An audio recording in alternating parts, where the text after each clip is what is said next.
So ayan mga ka-warriors, update ko kayo mga ka-warriors dito sa ating Gilmore Hats. Ayan o, 4 wins na yan. So Merkulis na nalo yan, 3 days na ngayon. Ayan o, yung paang tipo. Yan lang ang sugat sa binti niyan mga ka-warriors. Ayan o, pang-apat na kanyang tagumpay mga ka-warriors.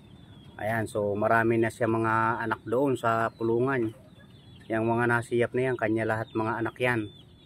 Ayan o.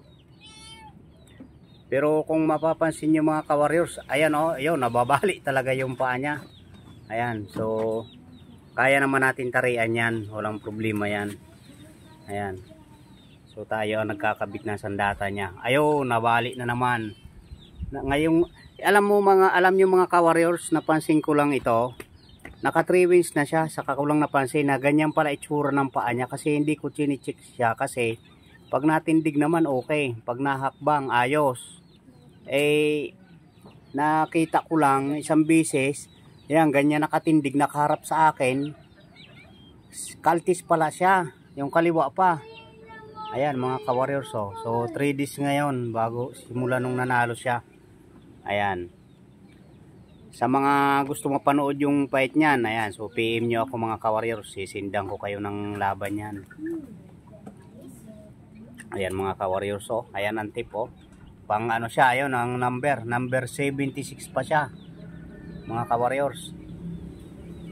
Ayan. May mga video ka ba yan ng mga nakaraan? Ayun nababali talaga ang paa mga ka-warriors. Ayan natutupi talaga. So binaba na pala natin sa lupa mga ka-warriors kasi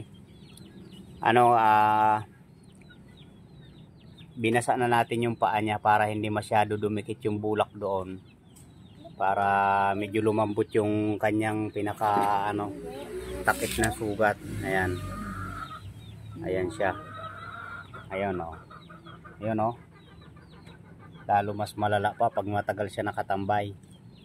Ayan, so nung mga ka-warriors, nung bagong panalo nito, hindi natin na i-video ito, na wala sa isip ko. Ayan, so 3 days lang naman ngayon mga ka-warriors, simula nung nanalo siya. Ano sabihin bagong nanalo? Unang-una? Yung laban niya, itong uli. Paano ka makapag-send ng video na sinabi? Ayan. So ayan mga ka-warriors, maraming salamat sa panonood nyo hanggang sa dulo ng ating video. Ayan, dito sa ating broadcast na nanalo, si Kaltes. Ayan. So ang kagandahan dito mga ka-warriors, hindi nagsusugat yan. Magsugat naman kapiraso. Ayan, yan lang. Ayan, so babos mga ka-warriors.